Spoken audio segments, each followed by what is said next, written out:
Dari Gedung Ditjen Bina Pemerintahan Desa Lantai 4 Jakarta. Mari kita saksikan talk show Bina Pemerintahan Desa. Halo pemerhati desa dimanapun Anda berada. Salam jumpa dengan saya Rahmania Lufitasari pada acara talk show Bina Pemerintahan Desa di TV Bina Pemdes. Seperti biasa, setiap hari Jumat pukul 10 pagi waktu Indonesia Barat, TV Bina Pemdes hadir menyapa pemerhati desa untuk menyajikan informasi maupun sosialisasi isu-isu terkait pemerintahan desa. Namun sebelumnya, tak lupa saya ingatkan para pemerhati desa yang belum subscribe untuk segera mensubscribe TV Bina Pemdes agar dapat terus mengikuti perkembangan informasi terkait pemerintahan desa. Bagi yang sudah subscribe, jangan lupa untuk tekan tombol like dan share sebanyak-banyaknya agar semua bisa dapat menikmati acara ini. Besar harapan kami bagi para pemerhati desa untuk memberikan saran membangunnya atas pertanyaan di kolom komentar. Pemerhati desa, tema yang kita angkat kali ini cukup menggelitik, yaitu kewenangan desa seberapa pentingkah? Nah, untuk itu, untuk mengetahui urgensi dari kewenangan desa, telah hadir bersama kita Bapak Satria Gunawan, Kasubdit Fasilitasi Penataan Kewenangan Desa, Ditjen Bina Pemerintahan Desa. Selamat datang Pak Satria. Selamat datang Mbak Nia. Ya. Terima kasih atas kehadirannya. Apa kabar Pak? Alhamdulillah sehat. Puasa Pak? Alhamdulillah. Nah, mudah-mudahan di bulan puasa ini kita melakukan talk show bisa menambah keberkahan ya Pak ya. Amin. Baik. Baik Bapak, tidak perlu berlama-lama lagi karena ini temanya sungguh menggelitik Pak. Judulnya itu kan sungguh catchy. Seberapa penting sebenarnya kewenangan desa? Namun sebelumnya perlu kita ketahui dulu Pak, apa sih sebenarnya kewenangan desa itu? Baik. Baik Mbak Nia. Terima kasih pertanyaannya. Sebelum saya menjawab pertanyaannya, saya akan menyapa kawan-kawan pemerhati desa dimanapun Anda berada. Semoga kita senantiasa sehat, bahagia, dan saya mengucapkan banyak terima kasih kepada TV Bina Pemerintahan Desa yang telah memberikan kesempatan saya untuk hadir berbagi informasi terkait isu-isu terkini. Baik Mbak Nia, saya akan jawab pertanyaan tadi, apa sih kewenangan desa itu? Ya. Baik, dalam konteks ini kewenangan desa dapat saya artikan sebagai kekuasaan dan tanggung jawab sebagai entitas hukum untuk mengatur dan mengurus desa. Itu dasarnya adalah jelas dan ketegasan. Dalam artian, dalam kewenangan desa itu harus jelas dan harus tegas. Jelas dan tegas. Tegas, harus dan tegas. Karena mandat Undang-Undang Nomor 6 Tahun 2014, Mbak Nia, itu desa mengakui dan menghormati kewenangan desa berdasarkan hak asal-usulnya dan lokal berskala desa. Ya. Itu menjadikan pondasi awal dalam penataan penyelenggaraan pemerintahan desa. Ya. Jadi dalam penyelenggaraan pemerintahan desa, awal-awal dalam pondasinya adalah adanya kewenangan dulu. Baru setelah itu yang lainnya. Jadi sangat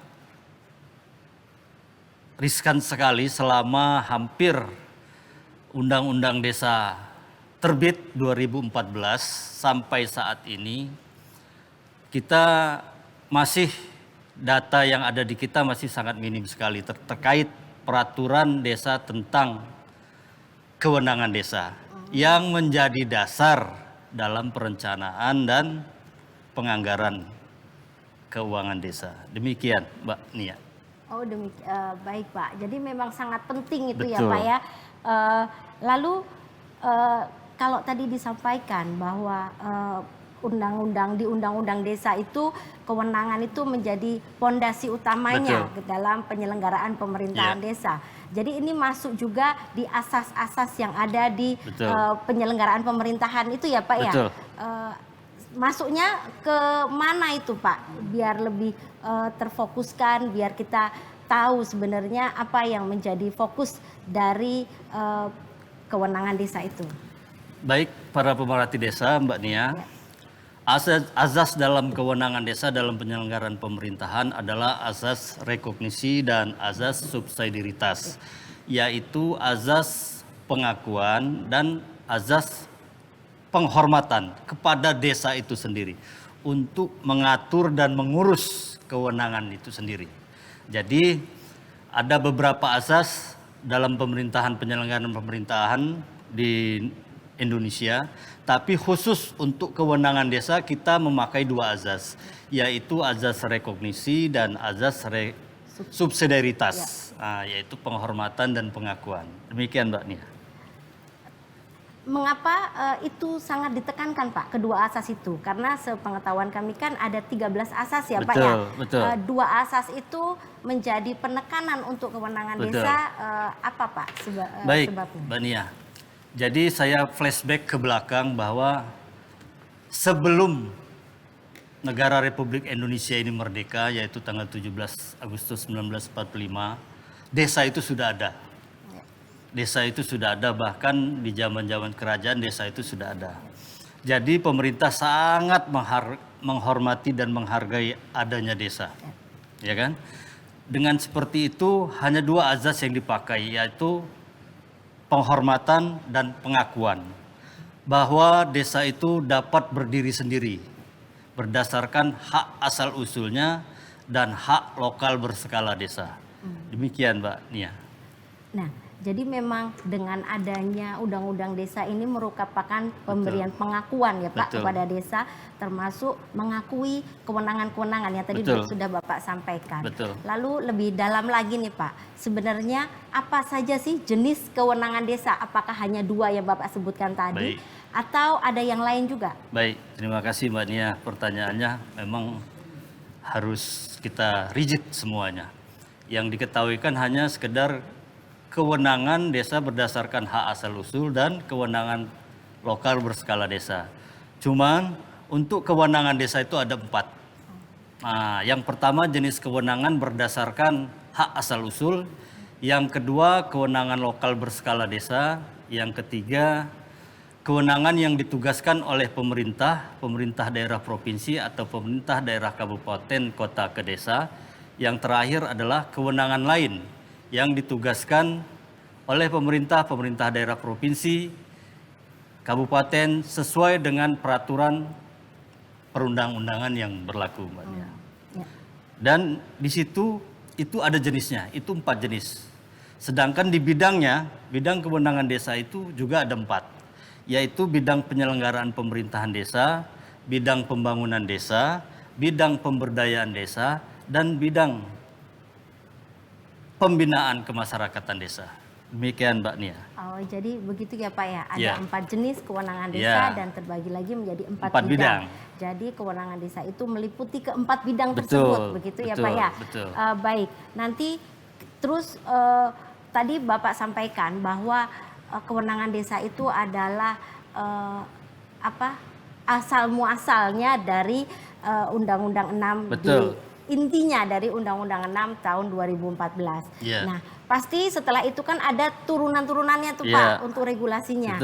Regulasi turunan yang bahkan sampai ke level paling bawah itu apa saja itu Pak? Baik, terima kasih. Tapi tunggu dulu Pak, jangan buru-buru. Kita masih ada waktu ini Pak, masih agak panjang waktu kita.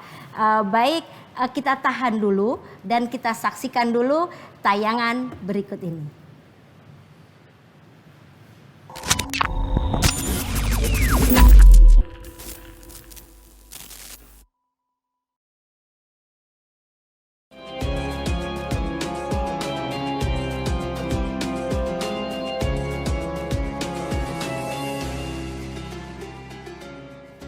Bismillahirrahmanirrahim.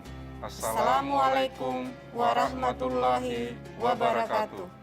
Menyambut bulan yang penuh berkah ini, mari kita isi dengan memperbanyak ibadah dan meningkatkan ketakwaan kita pada Allah Subhanahu wa Ta'ala. Dalam suasana Covid ini, mari kita tetap mentaati protokol kesehatan dengan menjaga jarak, mencuci tangan, dan memakai masker. Dengan ikhtiar tersebut, kita berharap kepada Allah Subhanahu wa Ta'ala agar kita selalu terlindungi dari virus COVID-19. Kami, atas nama keluarga dan jajaran Direktorat Jenderal Bina Pemerintahan Desa Kementerian Dalam Negeri, mengucapkan Marhaban ya Ramadan, selamat menunaikan ibadah puasa di bulan suci Ramadan 1442 Hijriah. Wassalamualaikum warahmatullahi wabarakatuh. Tak kenal, maka tak kebal. Pagi, Pak. Oh, siapa kamu? Virus, Pak. Bawa apa kamu? Ini Penyakit. Nah, kamu virus, bukan virus. Untung si bos sudah divaksinasi. Jadi saya bisa kenal sama kamu. Bener nggak, bos? Ya, benar. Vaksinasi melatih tubuh untuk kenal, lawan, dan kebal dari penyebab penyakit, seperti virus atau bakteri. Sebelum digunakan, vaksin seperti vaksin COVID-19 akan diuji klinik, dipastikan keamanan, khasiat, dan mutunya oleh Badan POM dan para ahli. Tetap memakai masker, menjaga jarak, mencuci tangan secara rutin. Ingat, siap divaksinasi saat vaksin siap. Tarik sis, semongko. Vaksinasi dan protokol kesehatan. Lindungi diri, lindungi negeri.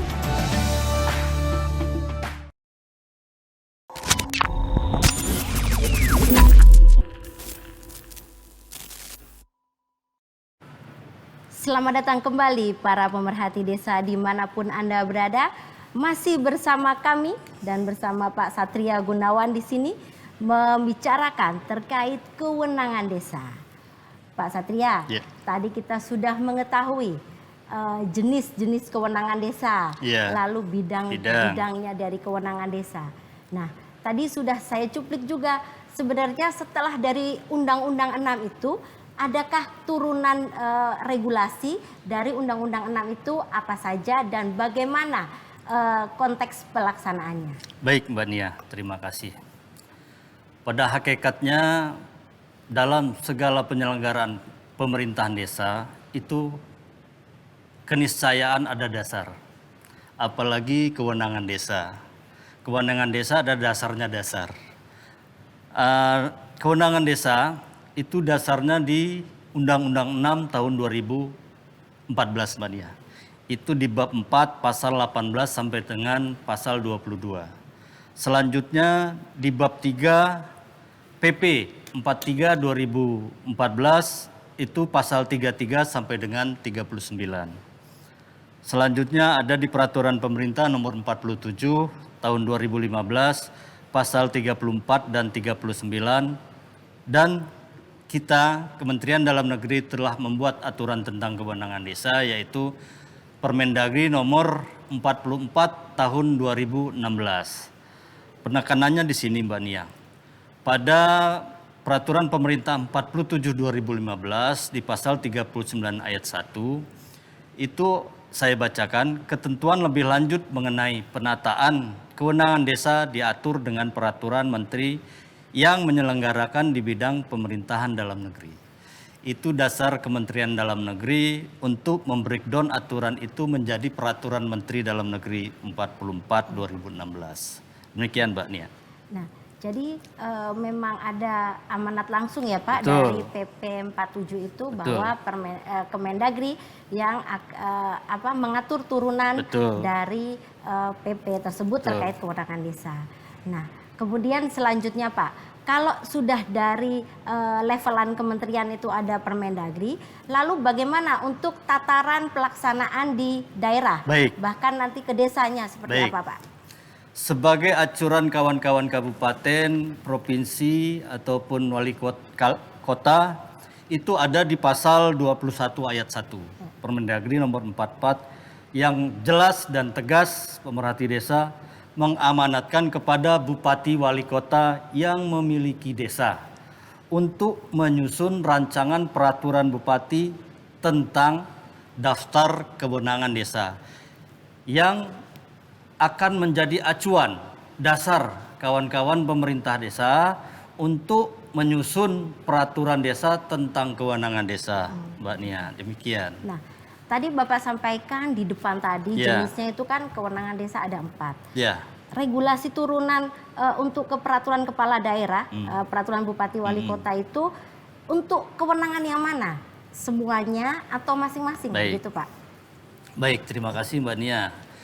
Jadi dalam jenis kewenangan desa yang ada 4 tadi, itu ada 2 segmen untuk pemerintahan desa. Untuk yang pertama, lokal berskala desa dan hak asal usul, itu pemerintahan desa wajib untuk mengatur dan mengurus. Sedangkan untuk penugasan lain dan lainnya, itu pemerintah desa hanya mengurus saja, tidak berhak mengatur. Ya. Demikian, Mbak. Nah, kalau untuk perbubnya itu, perbub peraturan bupati atau wali kota itu jadi tetap menjabarkan keempat jenis kewenangan itu atau ada spesifikasinya, Pak? Oh ya, baik, terima kasih. Untuk bahasan kita fokus ke poin 1 dan 2, yaitu hak berdasarkan hak asal usul dan lokal berskala desa. Itu Mbak. Saya informasikan kepada pemerhati desa dan kawan-kawan pemerintah daerah bahwa satu-satunya peraturan bupati yang dibahas dan dikonsultasikan ke Kementerian Dalam Negeri adalah peraturan bupati tentang daftar kewenangan desa.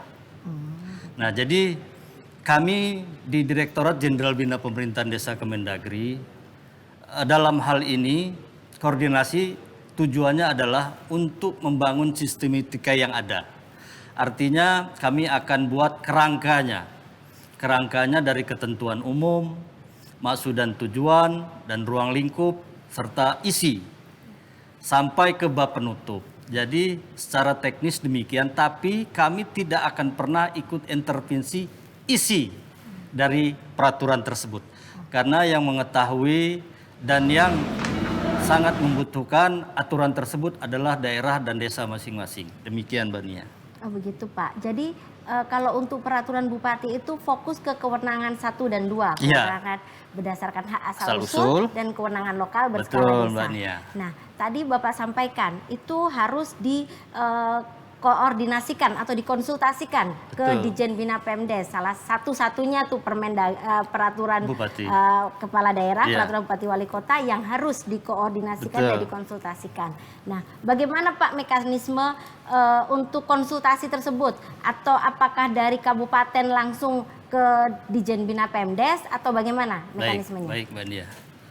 Mekanismenya dalam penyusunan rancangan tersebut, dari pihak kabupaten itu mengundang pemerintah desa untuk menggali, mengidentifikasi dan menginventaris apa-apa saja kewenangan desa berdasarkan hak asal usul dan lokal berskala desa. Setelah itu dibahas di kabupaten. Setelah pembahasan oleh pemerintah desa dan pemerintah kabupaten, maka usulan tersebut diajukan ke provinsi untuk dibahas kembali. Apa saja masukan dari provinsi untuk terkait peraturan tersebut. Setelah itu, langkah berikutnya provinsi bersurat kepada kami, Kementerian Dalam Negeri, Direktorat Jenderal Bina Pemerintahan Desa, di Subdit Fasilitasi Penataan Kewenangan Desa untuk membahas rancangan tersebut. Jadi provinsi yang mengusulkan, bukan kabupaten. Nanti kami pun membalas surat usulan itu ke provinsi. Provinsi menginformasikan ke kabupaten untuk menjadwalkan pembahasan terkait peraturan tersebut. Jadi Mbak Nia, dalam hal ini karena situasi keadaan bencana non alam, kami mohon maaf tidak bisa secara langsung membahas. Tapi ada bahasa pepatah banyak jalan menuju Roma, walaupun tidak tatap muka, tapi kita ada cara lain, yaitu melalui Zoom meeting dan lain sebagainya. Demikian Mbak Nia. Terima kasih Pak. Jadi itu ini ya Pak ya. Jadi dari kabupaten mengajukan lagi ke provinsi, provinsi dievaluasi atau difasilitasi, kemudian baru provinsi mengajukan ke kita, ke Dijen Bina Pemdes. Nah, bentuk fasilitasinya itu seperti apa Pak? Apakah sinkronisasi atau legal draftingnya atau seperti apa sebenarnya? Baik, terima kasih Mbak Nia. Ini sudah masuk ke teknis. Baik. Jadi dalam pembahasan itu yang kami undang adalah Biro Hukum Provinsi, Dinas PMD Provinsi, setelah itu Bagian Hukum Kabupaten, Dinas PMD Kabupaten. 4 unsur itu harus dan wajib hukumnya hadir. Bila salah satu unsur itu tidak hadir, maka kita akan pending acara tersebut karena tujuan dari hadirnya 4 unsur tersebut agar kita menyamakan persepsi Mbak Nia. Dari kerangkanya kita harus sama. Kerangkanya yang tidak sama itu isinya. Jadi ada masukan dari bagian hukum, ada masuk bagian dari PMD, dan itu sebagai, dan legal draftingnya juga sudah harus ada. Kita itu pasal per pasal kita bahas di sana Mbak Nia. Jadi kita rigid sekali. Yang catatan bagi kami, yang kami tidak intervensi adalah isi. Karena itu sesuai dengan kearifan lokal dan muatan budaya masing-masing daerah atau desa. Demikian Mbak Nia. Ya. Jadi memang isinya kalau untuk, karena tadi Bapak sampaikan hasil identifikasi dan inventarisasi itu ya Pak dari desa. Jadi memang usulan dari desa itu sebenarnya mana-mana saja kewenangan, 2 kewenangan tersebut yang memang bisa mereka lakukan dan itu akan dituangkan dalam peraturan bupatinya, begitu ya Pak. Lalu kalau dari Kementerian Dalam Negeri setelah dilakukan itu otomatiskah itu langsung bisa ditetapkan atau bagaimana Pak? Oh ya, makasih Mbak Nia. Jadi setelah pembahasan kita akan keluarkan nomor berita acara bahwa itu sudah kita bahas melalui 4 unsur tadi dari pihak provinsi yang itu diwakili oleh Biro Hukum dan Dinas PMD-nya, baik dari kabupaten itu diwakili bagian hukum dan Dinas PMD-nya, itu bertanda tangan telah selesai dilakukan pembahasan dan kami juga akan memberikan berita nomor berita acaranya. Setelah itu kami akan bersurat kepada gubernur bahwa perbub tersebut telah selesai kita bahas dan mengamanatkan kepada gubernur bersurat ke kabupaten merekomendasikan penerbitan peraturan bupati tersebut Mbak Nia. Oh, baik. Jadi memang surat dari gubernur itu nanti sebagai dasar dari kabupaten untuk menetapkan peraturan bupati wali kotanya ya Pak. Betul Mbak Nia. Tadi Bapak sampaikan hanya kewenangan 1 dan 2. Lalu kewenangan 3 dan 4 itu bagaimana Pak tindak lanjut untuk pelaksanaan di level pemerintah daerah maupun di desanya? Baik Mbak, baik, terima kasih. Ini pertanyaan yang sangat-sangat ngeri-ngeri sedap. Karena belum tersentuh. Gimana Pak? Belum tersentuh, kita belum, artinya program kita ke depan mulai tahun ini kita akan ke arah sana Mbak. Ke program penugasan. Karena saya sedikit cerita, kemarin saya mendampingi Komisi 2 DPR RI reses ke Provinsi Kepulauan Riau. Yang hadir di situ salah satunya adalah BPN, Badan Pertanahan Nasional. Di sana terjadi dialogis dari BPN bahwa data awal pertama yang diterima oleh Badan Pertahanan Nasional adalah data dari pemerintahan desa. Nah, untuk apapun itu, apakah itu surat keterangan tanah, ataukah itu akan membuat sertifikat tanah, hak milik. Nah, setelah dari situ saya laporan ke Pak Direktur Penataan dan Administrasi Pemerintahan Desa terkait tersebut. Pak Direktur Pak Ferry memberikan arahan kepada saya untuk tahun ini kita, karena yang dua hak tadi, hak asal usul dan lokal desa tadi sudah berjalan, sudah running. Nah yang ini akan kami rencanakan di 2021 ini akan berjalan. Kami berencana akan mengundang kementerian dan lembaga sesuai dengan arahan Direktur Ferry. Kita fokus ke penugasan. Kira-kira apa yang akan diperbuat SOP-nya desa untuk hal tersebut? Apa saja yang disiapkan? Nah itu akan kita buat petunjuk teknis dan petunjuk pelaksanaannya Mbak Nia. Demikian Mbak Nia. Baik, begitu ya Pak. Jadinya Iya. memang nanti mau ada action untuk Iya. kewenangan 3 Betul. dan 4. Karena selama ini terfokus hanya pada kewenangan 1 dan 2 dulu. Betul. Karena memang itulah kewenangan yang memang bisa dibiayai oleh desa begitu ya, Betul. karena kaitannya sama perencanaan pembangunan dan penganggaran tadi. Betul, Mbak. Baiklah pemerhati desa dimanapun Anda berada, nanti akan kita lanjutkan kembali perbincangan kita tetap bersama Bapak Satria Gunawan, karena setelah ini kita akan banyak berbicara terkait apa kendalanya, bagaimana sudah selesai atau belum itu penataan desa, penataan kewenangan desa untuk yang kewenangan 1 dan 2. Tapi kita saksikan dulu pesan-pesan berikut ini.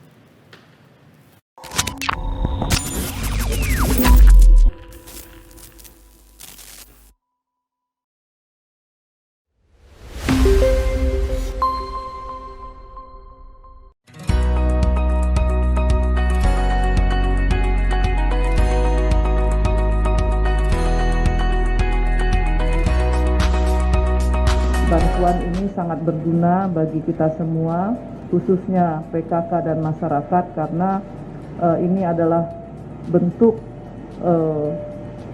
sumbangsih kita kepada masyarakat agar bisa terus melaksanakan kampanye pemutusan rantai penularan COVID-19. Saya tahu bahwa Yayasan Hope Indonesia adalah yayasan yang luar biasa besarnya, tidak hanya di Indonesia saja tapi juga mencakup internasional, di mana kegiatan-kegiatan sosialnya sudah banyak membantu masyarakat.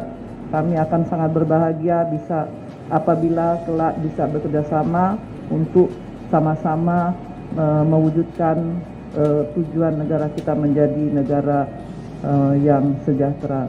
Nah, kenapa kita mati-matian untuk mengendalikan COVID? Menolkan COVID susah, tapi mengendalikan artinya apa? Ada 4 kriteria pengendalian. 1, angka positifnya turun. Kemudian yang kedua, kesembuhannya meningkat. Angka kematian turun dan kesediaan rumah sakit untuk pasien COVID itu di bawah 50%. Sehingga mereka dirawat dengan baik. Itu indikator kita bisa mengendalikan.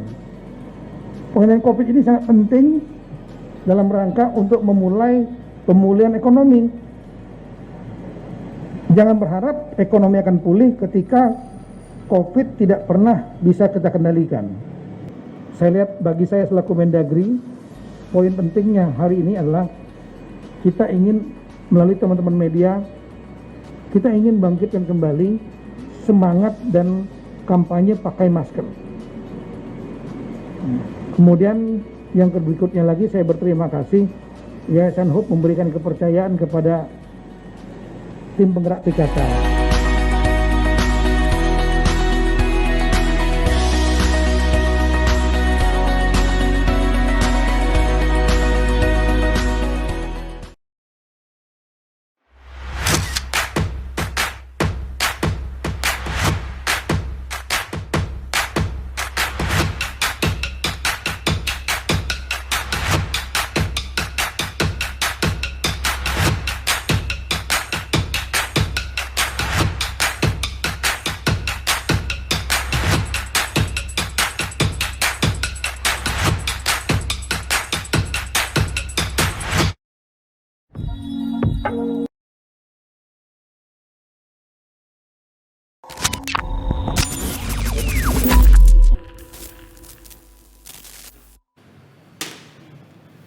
Anda masih bersama kami di TV Bina Pemdes. dalam acara talk show Bina Pemerintahan Desa. Masih bersama juga dengan Pak Satria Gunawan. Pak Satria, tadi kan kita sudah berdiskusi banyak nih tentang kewenangan 1, 2 yang sudah ada turunannya, bahkan implementasinya di daerah, lalu 3, 4 yang masih baru akan di actionnya di tahun 2021 ini. Lalu sebenarnya untuk titik poin utama yang mana sebenarnya kewenangan desa ini sangat penting dan perlu segera ditata. Jadi 1, 2 sudah mulai tertata, 3, 4 ini yang harus juga ditata begitu. Itu titik poinnya ada di mana, Pak? Baik, Mbak Nia, terima kasih. Sebenarnya dalam acara kita kali ini itulah ruhnya. Seberapa pentingkah kewenangan desa dalam penyelenggaraan pemerintahan desa? Karena kita ketahui bersama kewenangan desa adalah pondasi awal dari tegaknya rumah penyelenggaraan pemerintah desa. Jadi saat ini data yang ada di kami per tanggal 22 Februari 2021 dari 434 kabupaten kota yang memiliki desa itu baru 324 kabupaten atau 75%-nya yang sudah memberikan datanya kepada kami. Yang 110 kabupaten yaitu 110 kabupaten atau sekitar 25% itu belum memberikan informasi ke kami. Dan kami yakin dari 110 kabupaten itu sudah ada peraturan bupati. Tapi tidak sesuai dengan peraturan dan perundang-undangan. Jadi saya Bagaimana mendorong itu, Pak? kepada kawan-kawan pemerintah daerah yang sudah ataupun yang belum, yang sudah dalam artian belum tercatat sebagai peraturan bupati karena belum ada berita acaranya, pembahasannya. Itu akan segera diprioritaskan untuk penyusunannya. Untuk penyusunannya agar target kita di 2021 ini seluruh kabupaten kota selesai. Karena itu jadi dasar acuan kawan-kawan pemerintah desa untuk membuat peraturan desanya tentang kewenangan. Bagaimana pemerintah desa, kawan-kawan di desa membuat peraturan desa tentang kewenangan desa, sedangkan peraturan bupati tentang daftar kewenangan desanya tidak ada. Jadi sangat salah besar bagi kawan-kawan yang telah membelanjakan anggaran pendapatan belanja desanya tanpa ada kewenangan. Jadi saya sangat-sangat mendorong kawan-kawan pemerintah desa untuk memprioritaskan percepatan penyusunan peraturan bupati tersebut. Demikian Mbak Nia. Baik Pak, tadi ternyata masih ada 110 kabupaten Betul. itu yang menyusun. Dan Bapak sampaikan tadi sebenarnya itu nggak murni belum menyusun. Betul. Tapi ada juga yang sudah menyusun, tapi tidak sesuai dengan peraturan perundang-undangan. Betul. Nah ini peraturan perundang-undangan yang mana dan seperti apa Pak? Betul. Tadi di awal tadi saya sudah sampaikan kepada pemerhati desa Mbak Nia bahwa Kementerian Dalam Negeri diamanatkan pada pasal 39 ayat 1 peraturan pemerintah itu dengan ketentuan, isinya ketentuan lebih lanjut mengenai penetapan kewenangan desa diatur dengan peraturan menteri yang menyelenggarakan di bidang pemerintahan dalam negeri. Jadi itu cantolannya. Kawan-kawan, artinya hanya Kementerian Dalam Negeri yang menjadi acuan dalam penataan kewenangan desa. Demikian, Mbak. Jadi masih ada beberapa sebenarnya kabupaten kota yang sudah punya peraturan bupati atau peraturan wali kota yang tapi mungkin tidak koordinasi dulu dengan Kementerian Dalam Negeri gitu ya Pak, tidak sesuai dengan Permendagri 44. Nah, lalu nasib peraturan kepala daerah mereka itu gimana Pak? Ya, baik, terima kasih. Jadi kawan-kawan daerah yang sudah menerbitkan peraturan bupati tentang daftar kewenangan desa yang tidak sesuai agar kiranya dapat menyusun kembali rancangan peraturan bupati tersebut dan dikoordinasikan ke kami. Jadi peraturan tersebut jangan dulu dicabut sebelum peraturan Menteri Dalam sebelum peraturan bupati tentang daftar kewenangan yang baru terbit. Jadi biarkan jadi cantolan untuk kawan-kawan desa peraturan bupati tersebut. Setelah peraturan bupati yang sesuai dengan peraturan perundang-undangan ataupun sesuai kesesuaiannya, maka baru dicabut peraturan yang lama. Gitu Mbak Nia. Oh begitu Pak, jadi memang harus disesuaikan ya Pak, Betul. direvisi ataupun malah dicabut begitu ya Pak. Betul. Ya?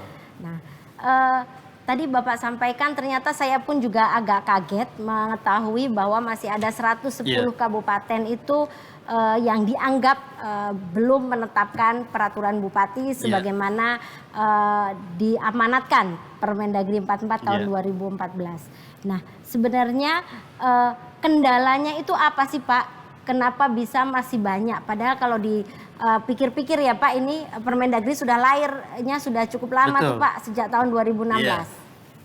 Betul, terima kasih Mbak Nia. Jadi hikmahnya dalam pertemuan kita kali ini pemerhati desa Mbak Nia, kawan-kawan banyak yang menganggap itu tidak penting. Tapi seyoknyanya itu sangat penting. Karena semua uang pemerintahan desa itu membiayai kewenangan desa. Kewenangan desa itu adalah peraturan. Kita ketahui bahwa peraturan itu adalah keputusan yang wajib dilaksanakan ditaati, yang sifatnya mutlak dan menjadi pedoman. Sifat peraturan adalah mengikat, membatasi, tertib, dan pasti memiliki tujuan. Artinya agar pemerintah desa ada tracknya dan ada batasan. Bila peraturan desa sudah terbit, peraturan bupati daftar kewenangan desa sudah terbit, itu ada benang merah pembatasnya. Mana kewenangan kabupaten, mana kewenangan desa, mana kewenangan provinsi. Jadi kalau kita membelanjakan bukan kewenangan kita, itu adalah salah. Dan ada konsekuensinya. Demikian, Mbak. Nah, tadi juga Bapak sampaikan ya kalau peraturan Bupati Wali Kota masih 110 nih. Betul. Lalu peraturan desa itu berapa Pak? Sekarang karena kan harusnya ya sinkron ya Pak. Betul, Udah betul. 110 ya tinggal 110 berarti sudah cukup banyak harusnya. Baik.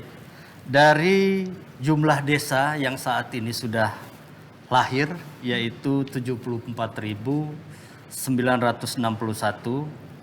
Ini yang data per 22 April kemarin ini baru 17.324 desa atau sekitar 23% Mbak Nia.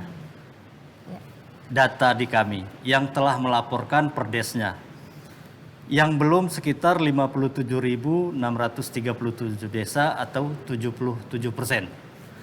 Nah, itu data real yang ada di kami. Jadi memang sangat menggelitik lah. Perbubnya sudah sekitar 75%, sedangkan perdesnya baru 23%. Itu kira-kira ada di mana itu kendalanya? Jadi saya mensupport kawan-kawan pemerintah kabupaten untuk segera mensosialisasikan peraturan bupatinya dan mendorong kawan-kawan pemerintah desa untuk segera menyusun peraturan desa tentang kewenangan. Karena bila itu sudah terbit peraturan bupati tentang daftar kewenangan, itu jadi acuan mereka. Tinggal kita support mereka, kita fasilitasi, dan kami membuka diri untuk kawan-kawan daerah untuk berkonsultasi terkait teknis pelaksanaan. Bagaimana, di mana, nanti kami support dan kami quick respon. Begitu Mbak Nia. Jadi itu termasuk upaya dari Ditjen Bina Pemdes untuk percepatannya ya Betul. Pak?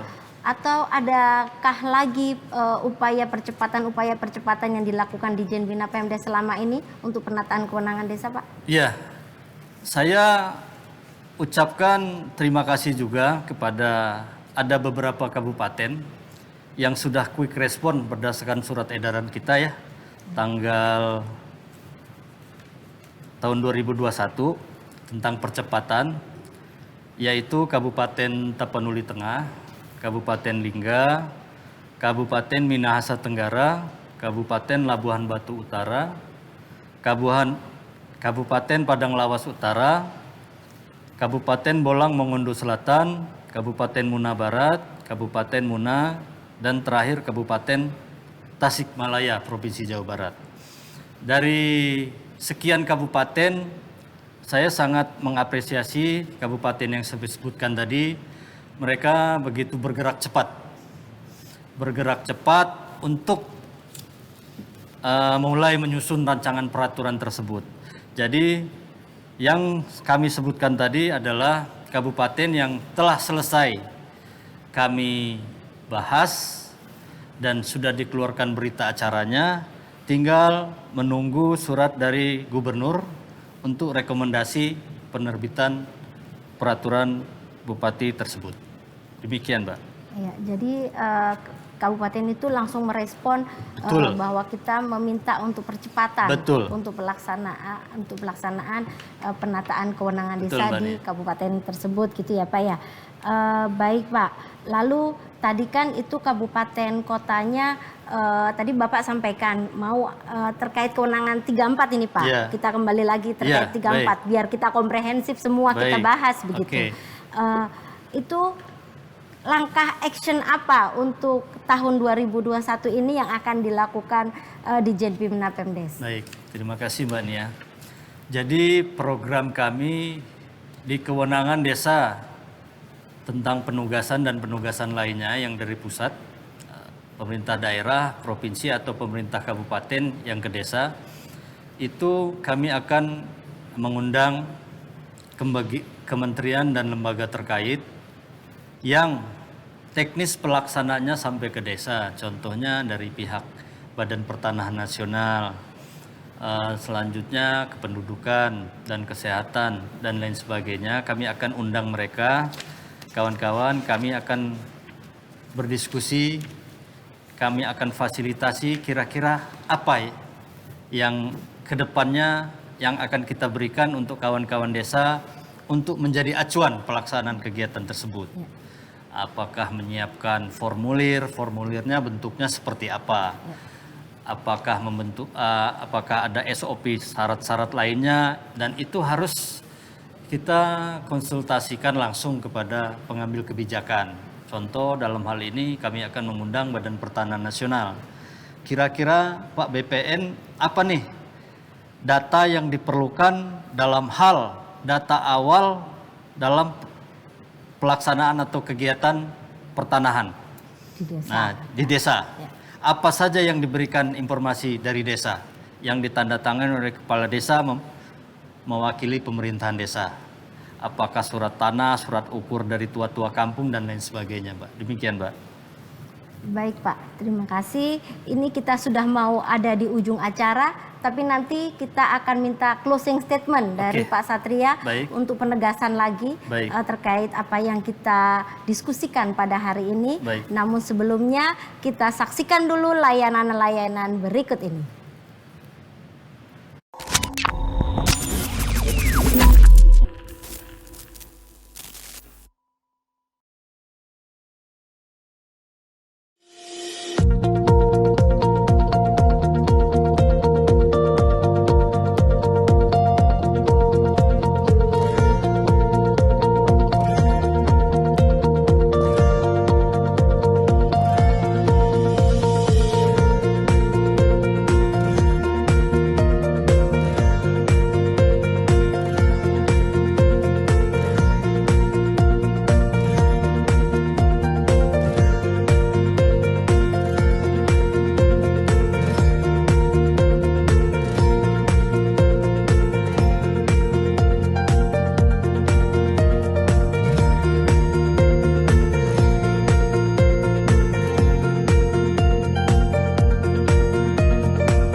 Tak kenal maka tak kebal.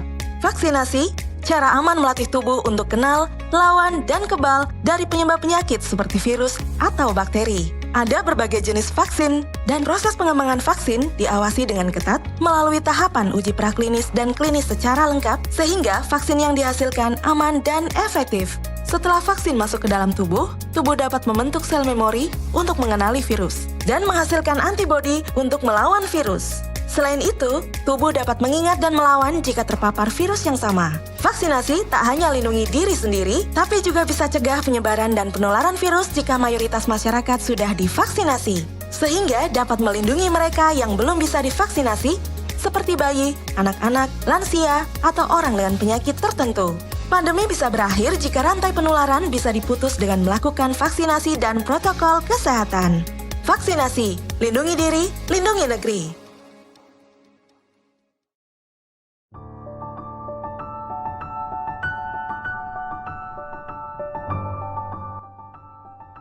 Teman-teman, petugas kesehatan, serta masyarakat Indonesia tercinta, kita sudah paham bahwa vaksinasi itu merupakan metode kesehatan masyarakat yang sudah berusia sekitar 200 tahunan. Sudah efektif di dalam mencegah penularan penyakit menular. Dengan divaksin, berarti kita melindungi diri kita dan keluarga dari serangan penularan COVID-19 di sekitar kita.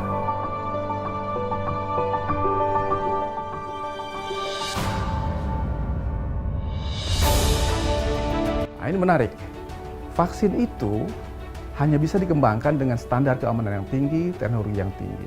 Tentu, pengembangan vaksin COVID-19 pun sudah mendapatkan rekomendasi dari WHO, dari ITAGI, dan yang lebih penting lagi adalah dari Badan Pengawasan Obat dan Makanan, BP POM. Kita harus yakin dengan kredibilitas teman-teman semua bahwa hanya vaksin COVID yang aman yang akan dikeluarkan. Tenaga kesehatan adalah teman-teman yang setiap hari ekspos, terpapar dengan pelayanan dan tentu saja ekspos dengan pasien-pasien yang terkena COVID. Karena itu harus dilindungi terlebih dahulu supaya aman, tidak tertular dan bisa memberikan pelayanan terus-menerus sampai pandemi ini berakhir. Karena itulah teman-teman harus mendapatkan prioritas pertama. Sekali lagi untuk teman-teman para tenaga kesehatan tercinta, Anda adalah pahlawan di negeri ini. Karena itu keselamatan dan kesehatan Anda harus mendapatkan prioritas. Salah satunya dengan divaksinasi terlebih dahulu. Yakin vaksin ini aman karena sudah dikembangkan dengan baik, diawasi oleh para ahli dan mendapatkan review serta kelulusan dari Badan Pengawasan Obat dan Makanan. Karena itu teman-teman, tetaplah melayani, tetap sehat dengan melakukan vaksinasi COVID-19. Selain melaksanakan vaksinasi, teman-teman dan masyarakat Indonesia tercinta, kita harus tetap menerapkan 3M, memakai masker, mencuci tangan, dan menjaga jarak, serta 1M tambahan yaitu meninggalkan rokok. Vaksinasi, lindungi diri, lindungi negeri.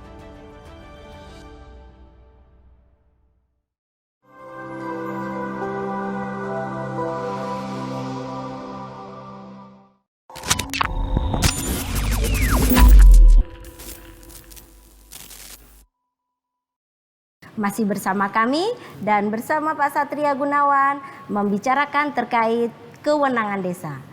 Pak Satria, Ya.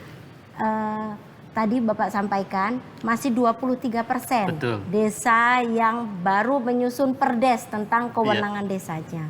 Bisa jadi sebenarnya mereka pun sudah menyusun, tapi ternyata acuannya itu yang belum sesuai aturan perundang-undangan. Yaitu acuannya itu peraturan bupati atau wali kotanya. Iya. Nah, Pak, kendala lain yang sebenarnya dihadapi oleh desa itu apa? Apakah kemampuan SDM atau apa? Kenapa agak sangat lama gitu? Karena kan sebenarnya sudah 75% lebih ya yang kalau peraturan bupatinya harusnya sinkron dengan peraturan desa kalau segera ditindaklanjuti. Ya. Begitu. Baik, terima kasih Mbak Nia atas pertanyaannya. Memang pada dasarnya ada dua kemungkinan. Desa itu sudah menyusun tapi tidak melaporkan. Ada juga yang sama sekali belum menyusun. Jadi yang pertama, saya sekali lagi dorong ke kawan-kawan pemerintah daerah kabupaten kota yang memiliki desa untuk memvalidasi data peraturan desa yang sudah terbit agar melaporkan ke kami, agar kami data kepada Bapak Menteri Dalam Negeri berapa persen yang sudah. Karena ada kabupaten yang desanya sudah semua tapi tidak melaporkan. Karena tidak melaporkan, sudah dipastikan data tidak tepat. Nah, jadi itu yang pertama. Yang kedua, untuk mendorong kawan-kawan pemerintah desa mempercepat penyusunan peraturan desa, kata kuncinya di pemerintah kabupaten untuk mempush penyusunan tersebut. Dalam hal terkait teknis, kawan-kawan pemerintah kabupaten, kami membuka diri dan quick respon terkait permasalahan tersebut. Apa saja langkah-langkahnya, terus teknisnya bagaimana, nanti dapat menghubungi kami. Kami akan quick respon dalam rangka percepatan penyusunan perdes atau perbuk. Demikian Mbak Nia. Ya, tadi Bapak sampaikan bisa saja seluruh desa di satu kabupaten atau kota itu sudah menyusun peraturan desanya. Betul. Tapi kita tidak terlaporkan ke sini. Betul. Begitu. Nah, bagaimana untuk mengatasi hal tersebut, Pak? Untuk pendataan, karena kita tahu pendataan pasti juga tidak mudah ya, Pak ya. Iya. Upaya-upaya yang kita lakukan untuk pendataan itu seperti apa? Baik, terima kasih Mbak Nia. Jadi kami dari Kementerian Dalam Negeri, Direktorat Jenderal Bina Pemerintah Desa, khususnya Direktorat Penataan dan Administrasi Pemerintahan Desa, setiap tahun sejak Permendagri 44 2016 lahir, itu membuat dan mengeluarkan surat edaran terkait dengan percepatan penyampaian peraturan bupati tentang daftar kewenangan desa dan data peraturan desa tentang kewenangan desa. Jadi yang terakhir kami mengirimkan surat kepada Gubernur Wali Kota se-Indonesia dengan nomor surat 188.45-0781-BPD yang ditujukan kepada Bupati, Gubernur yang memiliki desa, hal percepatan penyelesaian dan permintaan data peraturan Bupati Wali Kota dan peraturan desa tentang peraturan desa. Di situ kami cantumkan pula link untuk kawan-kawan pemerintah kabupaten, daerah, provinsi untuk melaporkan data tersebut. Demikian Mbak Nia. Jadi nanti bisa kita tampilkan ya Pak, linknya nanti mungkin bisa terlihat di keterangan di channel ini terkait link yang bisa diklik. Betul. Untuk bisa mengisi laporan ya Pak ya. Betul. Laporan. Kalau amanat dari Permendagri sendiri mungkin sudah jelas ya Pak ya. Seperti apa Pak sistem pelaporan biar untuk mempertegas lagi, karena kan kita fokus ke peraturan desa karena Betul. masih 23%. Betul. Tapi kalau desa kita mau aktif itu kan terlalu banyak, terlalu luas yang harus Betul. kita hubungi gitu. Betul. Tapi kalau kabupaten kota yang belum kan 110 bisa kita intens hubungi. Betul. Lalu bagaimana untuk lebih percepatannya begitu? Jadi baik Mbak Nia, dalam hal ini setelah surat edaran itu kami kirimkan, hasilnya alhamdulillah sudah banyak hasil yang saya sebutkan tadi, kabupaten-kabupaten yang quick respon, cepat merespon hal tersebut. Artinya kami pun mengimbangi dengan percepatan, kami akomodir semua keinginan kota tersebut. Saya harap itu jadi contoh kabupaten-kabupaten lainnya untuk mempercepat dan memprioritaskan peraturan bupati tentang daftar kewenangan desa. Jadi informasi juga Mbak Nia, ada salah satu provinsi yang seluruh peraturan bupatinya itu tidak sesuai dan tidak mengacu kepada peraturan perundang-undangan. Jadi setelah diadakan komunikasi, kita akan fasilitasi itu, kita akan sesuaikan, mudah-mudahan semakin cepat kita target kita akan semakin tercapai. Demikian Mbak Nia. Ya, mudah-mudahan ya Pak Ya. kita lebih intens lagi Betul. begitu biar bisa hasilnya maksimal. 2021 ini minimal penataan kewenangan desa sudah mulai tertata. Betul. Dengan regulasi yang jelas ada. Baik. Begitu. Baik Pak, sebelum kita mengakhiri, saya minta Bapak untuk memberikan closing statement-nya. Baik Mbak Nia. Penekanan-penekanan pada pembahasan diskusi kita pada hari Baik. ini. Baik para pemerhati desa di seluruh Indonesia yang dapat menyimak acara ini, dalam hal ini dalam closing statement saya, kita ketahui bersama bahwa kewenangan desa adalah ruh utama dari Undang-Undang Desa dan pondasi awal. Jadi dalam perencanaan dan penganggaran itu acuan kita adalah kewenangan desa. Jadi kewenangan desa itu harus mengacu kepada peraturan di atasnya, yaitu peraturan Bupati tentang daftar kewenangan desa. Jadi isinya di situ dalam peraturan Bupati ada bahasa paling sedikit dalam satu pasalnya. Artinya itu diberikan kesempatan kepada kawan-kawan di desa untuk menambah kewenangannya yang berdasarkan hak asal usul dan lokal berskala desa. Saya yakini bahwa setiap desa dalam hal hak asal usul dan lokal berskala desa itu tidak akan pernah sama. Jadi diberi kesempatan dalam hal ini kepada pemerintahan desa untuk mengajak kawan-kawan BPD apa saja tambahan ataupun isi dalam kewenangan desa tersebut. Dalam peraturan tersebut kami memberikan sistematika, kita tidak bicara masalah kegiatan, tapi kita masalah program yang tidak ada di 4 bidang jenis kegiatan.